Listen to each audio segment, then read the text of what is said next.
Your body is an extraordinarily efficient machine. Your heart beats 100,000 times a day without being asked. Your kidneys filter around 200 liters of blood every 24 hours. Your liver performs over 500 different functions simultaneously. Your immune system is constantly identifying and eliminating threats you never know about. These organs are working around the clock, doing essential, sophisticated, irreplaceable jobs that keep you alive every single second. And then there are the other ones. Hidden throughout your body, sitting quietly in various corners of your anatomy, are structures that are not pulling their weight. They show up to work every day, but they are mostly just taking up space. Some of them used to have important jobs millions of years ago and have been coasting on their evolutionary resume ever since. Some of them are so underemployed that most people live their entire lives without those structures doing anything useful at all, and, in some cases, never even know these parts exist. These are the laziest organs in your body, the evolutionary leftovers, the parts that your body is still carrying around out of habit rather than necessity. And they are considerably more interesting than you might expect. Subscribe to Freud Mind, and let us meet the underachievers. There is probably no organ in the human body with a worse reputation than the appendix. This small, finger-shaped pouch hangs off the beginning of the large intestine on the lower right side of your abdomen. Quiet, unobtrusive, and seemingly purposeless. For most of medical history, it was considered a classic example of a vestigial organ, something left over from an earlier stage of human evolution that had lost its function and was now simply sitting there, occasionally becoming dangerously inflamed, just to remind you it existed. Approximately 300,000 appendectomies, surgical removals of the appendix, are performed in the United States every year. People who have their appendix removed experience essentially no difference in their daily lives or health outcomes. The organ appears to be dispensable in a way that the heart, liver, or kidneys very obviously are not. But the appendix's reputation as completely useless has been revised somewhat in recent years, and the revision is interesting. Research has suggested that the appendix may serve as a kind of reservoir for beneficial gut bacteria, a safe house where the bacteria that populate your digestive system can shelter during gastrointestinal illnesses that flush the main gut clean. After a severe bout of illness that disrupts the gut microbiome, the theory goes, bacteria from the appendix help repopulate the digestive system. This function is modest, speculative, and clearly not essential, since people without an appendix do just fine. But it means the appendix may not be quite as purposeless as its reputation suggests. It is perhaps more accurate to say that the appendix had a more significant role earlier in human evolution, when our diet contained more plant material requiring the kind of bacterial populations it once helped maintain, and now operates at a fraction of its former capacity. It is not completely lazy. It is more like a worker who once had an important job and now does occasional light duties. The fact that it can become inflamed and require emergency surgery, a condition called appendicitis that can be life-threatening if untreated, is perhaps its most notable contemporary contribution. An organ that occasionally tries to kill you while offering minimal benefit in exchange is, arguably, the definition of underperforming. Wisdom teeth, the third molars that typically appear, if they appear at all, between the ages of 17 and 25, are a beautiful illustration of what happens when evolution produces a structure that no longer fits the context it was designed for. Our ancient human ancestors had significantly larger jaws than we do, and they needed them. A diet consisting largely of raw plants, roots, nuts, and unprocessed meat required substantial chewing power and wore down teeth at a much faster rate than modern diets do. Having a third set of molars appear in late adolescence made biological sense. By that age, earlier molars may have been significantly worn, and the additional grinding capacity of the wisdom teeth was genuinely useful. The jaw was large enough to accommodate them comfortably. Two things have changed since then. Human jaws have become smaller, a consequence of dietary changes, cooking, and possibly changes in jaw development patterns related to modern feeding practices in infancy. And human teeth have become more durable because processed and cooked food wears them down much less than the ancestral diet did. The result is that wisdom teeth now frequently arrive to find there is no room for them. The jaw is too small, the existing teeth are too healthy, and the newcomers have nowhere to go. Impacted wisdom teeth, teeth that cannot fully emerge because of lack of space, affect somewhere between 70 and 80% of people to some degree. They can push against adjacent teeth, cause pain, create pockets where bacteria accumulate and infections develop, or damage the roots of neighboring molars. An organ that shows up uninvited causes significant discomfort and sometimes serious problems, and has to be surgically removed at considerable expense, is about as passive-aggressive as anatomy gets. Approximately 5 million people have their wisdom teeth removed every year in the United States alone.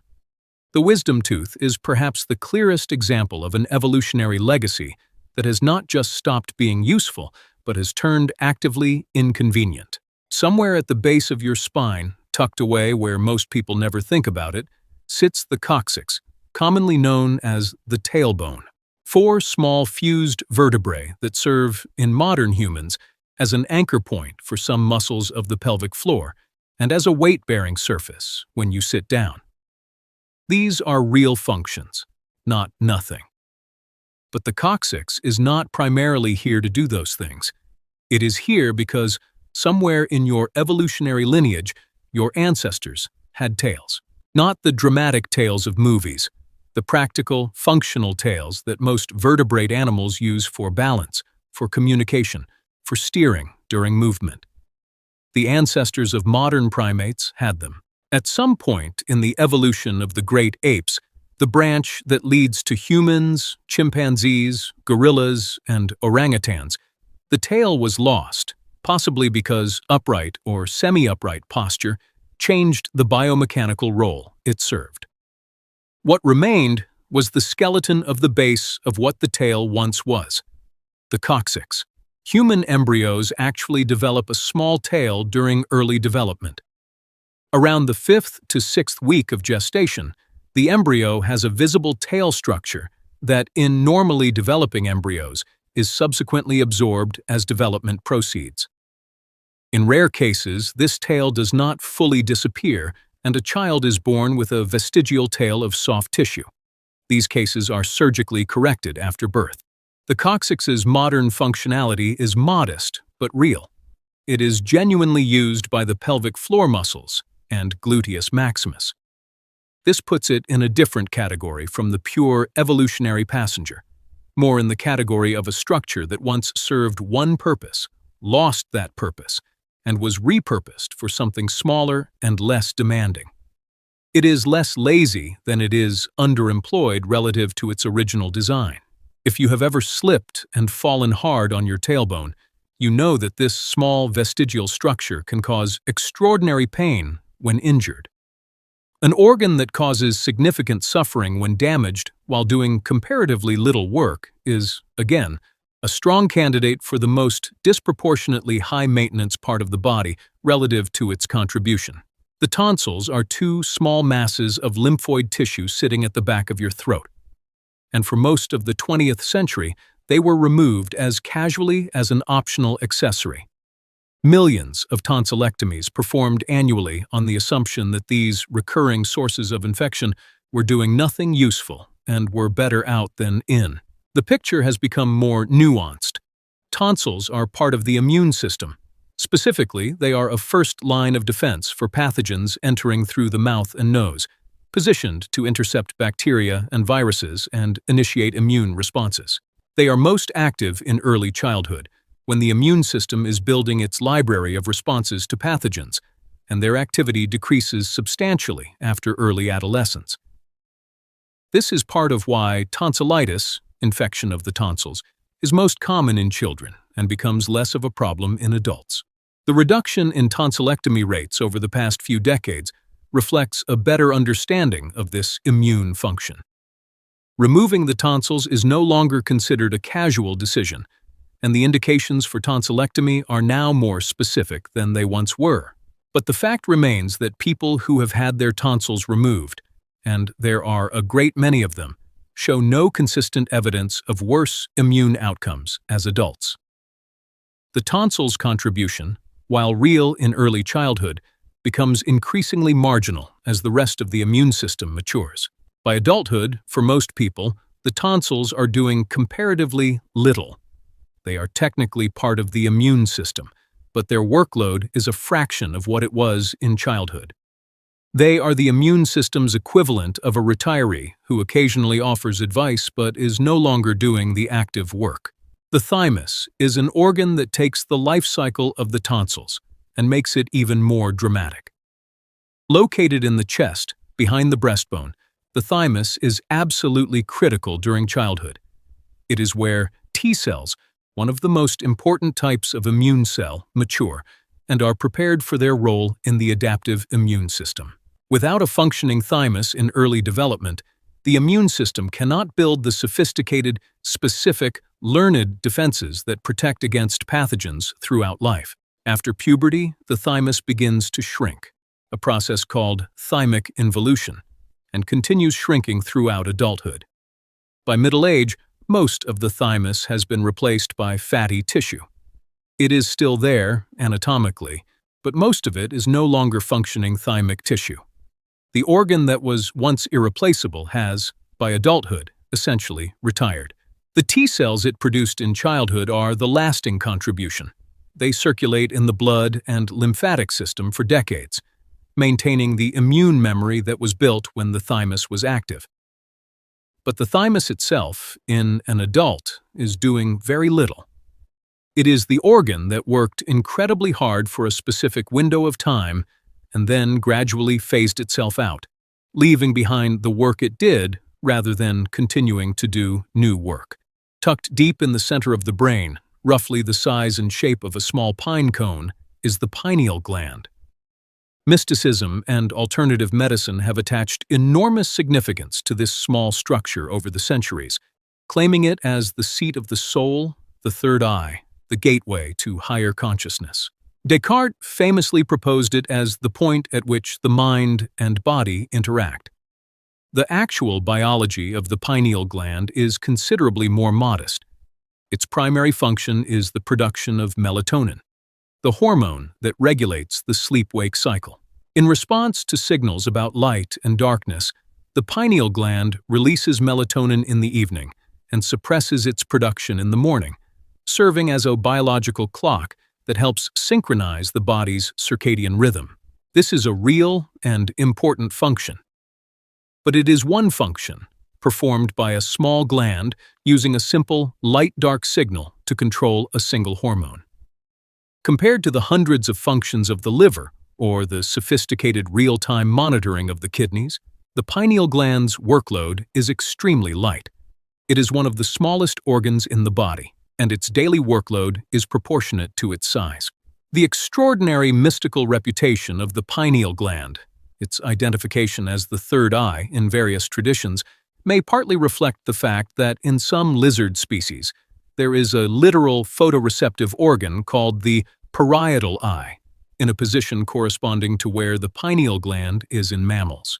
In these animals, this structure actually detects light directly. In humans, this direct light-sensing function has been lost. The pineal gland receives its light information secondhand, through neural signals from the retina, rather than by detecting light directly.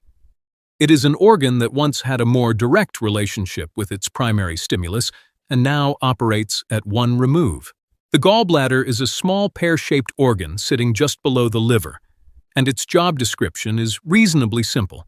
Store bile produced by the liver and release it into the small intestine when you eat fatty food to help with digestion. This is a supporting role. The liver does the actual work of producing bile, and the gallbladder is essentially a storage unit that releases it on demand. The problem is that this modest job, storing bile, is one the gallbladder does imperfectly enough that approximately 20 million Americans have gallstones, and roughly 1 million new cases are diagnosed every year. Gallstones form when components of bile, cholesterol, calcium, bilirubin, crystallize in the gallbladder, sometimes growing large enough to block the bile duct and cause significant pain and complications requiring surgical treatment. An organ whose primary function is storage, and that performs this storage function poorly enough to generate the most common digestive surgery in the developed world, is a strong candidate for most underperforming organ relative to the trouble it causes. Cholecystectomy, removal of the gallbladder, is one of the most commonly performed surgeries globally, and people who have their gallbladder removed generally adapt well, with the liver continuing to produce bile that flows directly into the small intestine rather than being stored first. The gallbladder, it turns out, is not indispensable. The bile storage function it provides is useful. It allows a concentrated burst of bile to be released in response to a fatty meal, rather than a continuous trickle. But the digestive system manages adequately without it. An organ that is optional, prone to causing serious medical problems, and performs a relatively simple support function for another organ, is a textbook example of the body's more dispensable inventory. The spleen is a more interesting case because it performs genuine and important functions, including filtering blood, storing blood cells and platelets, and supporting immune responses. But it belongs on this list because of what happens when it is removed. People who have had their spleen removed due to injury, disease, or medical necessity live normal lives with, in most cases, only modest adjustments to their health management. The liver takes over some of the filtering functions. The bone marrow handles more of the blood cell production. The immune system adapts. The spleen's functions are real, but largely covered by redundancies elsewhere in the body. The spleen is, in this sense, a backup system that the body is running at moderate capacity, alongside more essential systems that can absorb its functions if needed. It is not lazy in the sense of doing nothing. It is more that what it does is partially duplicated by other organs, making its contribution somewhat redundant. In biology, redundancy is usually a good thing. It provides resilience. But it does mean that the spleen, while genuinely working, is not doing anything that would bring the system down if it stopped. Buried in the forearm, running from the medial epicondyle of the humerus to the palm, is a thin muscle called the palmaris longus. It produces a small tendon that you may be able to see on the inside of your wrist when you touch your pinky to your thumb and flex your wrist, a visible band running up the center of the wrist toward the forearm. Approximately 15% of people do not have this muscle at all. They were born without it, on one or both arms, and function identically to people who have it. Their grip strength is the same. Their fine motor control is the same. Their wrist mobility is the same. The muscle contributes nothing measurable to hand function in modern humans that is not provided by the other muscles of the forearm. The palmaris longus is believed to have been more useful in ancestors who needed to climb, providing additional grip strength for navigating trees and rough terrain. In humans, who spend relatively little time climbing trees in ways that require this specific additional grip capacity, the muscle has become essentially decorative. It is present enough that surgeons actually use the palmaris longus tendon for reconstructive procedures in other parts of the body, harvesting it as a source of spare tendon when none is there originally. This is, perhaps, the most creative repurposing of a vestigial structure in modern medicine. A muscle that does nothing useful in its original location is recycled as a spare part for somewhere else. If you look at the inner corner of your eye, right next to your nose, you will see a small, pink, fleshy structure. This is called the plica semilunaris, and it is one of the most clearly visible remnants of evolution sitting on your face that most people have never thought twice about. In many other animals, birds, reptiles, some amphibians, and even some mammals, this structure is a fully functional third eyelid called a nictitating membrane. It sweeps horizontally across the eye, providing an additional layer of protection and moisture without blocking vision. in the same way that a windshield wiper clears a windshield while the driver continues to see through it. Sharks have one. Birds use theirs constantly during flight. Cats and dogs have a partial nictitating membrane that you can sometimes see when they are very relaxed. In humans, the plica semilunaris is a vestige of this structure, present, visible, but incapable of moving. It sits in the corner of the eye doing essentially nothing. The muscles that would have moved it in ancestors who had a functional nictitating membrane are absent. It is a piece of hardware with no corresponding software. The structure is there, but the mechanism to operate it has been gone for millions of years. It is perhaps the most visible example of vestigial anatomy that you can look at in a mirror right now. The remnant of an eyelid that used to work but has spent millions of years simply occupying space in the corner of your eye, waiting for a function it will never have again. Less visible, and much more mysterious, is the vomeronasal organ, also called Jacobson's organ, a small pit-like structure in the nasal septum that, in many animals, plays a critical role in detecting pheromones. In snakes, it is the structure that processes the chemical information collected when they flick their tongue. In many mammals, it is involved in detecting species-specific chemical signals that influence mating behavior, territorial marking, and social communication. In human embryos, a vomeronasal organ forms during development, complete with nerve connections to the brain. In adults, this structure either disappears entirely or persists as a small anatomical remnant without any known function. The nerve that connected it to the brain, the vomeronasal nerve, is absent in adult humans. The receptor proteins that would allow it to detect chemical signals are not expressed. Even if the structure is present, it appears to be entirely non-functional. Whether humans have pheromones at all is a genuinely debated scientific question, and the vomeronasal organ's absence of function in adults suggests that whatever chemical communication our ancestors were doing through this system has been substantially lost or replaced by other mechanisms over the course of human evolution.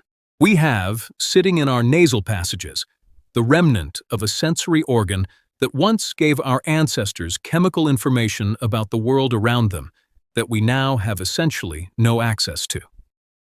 It is the ghost of a sense. The ear muscles deserve a brief mention, if only because of how perfectly they illustrate the gap between what the body is still carrying and what it is actually using. Most people have three small muscles attached to their outer ear: the auricularis anterior, the auricularis superior, and the auricularis posterior. In most mammals, cats, dogs, horses, rabbits, these muscles are functional and important.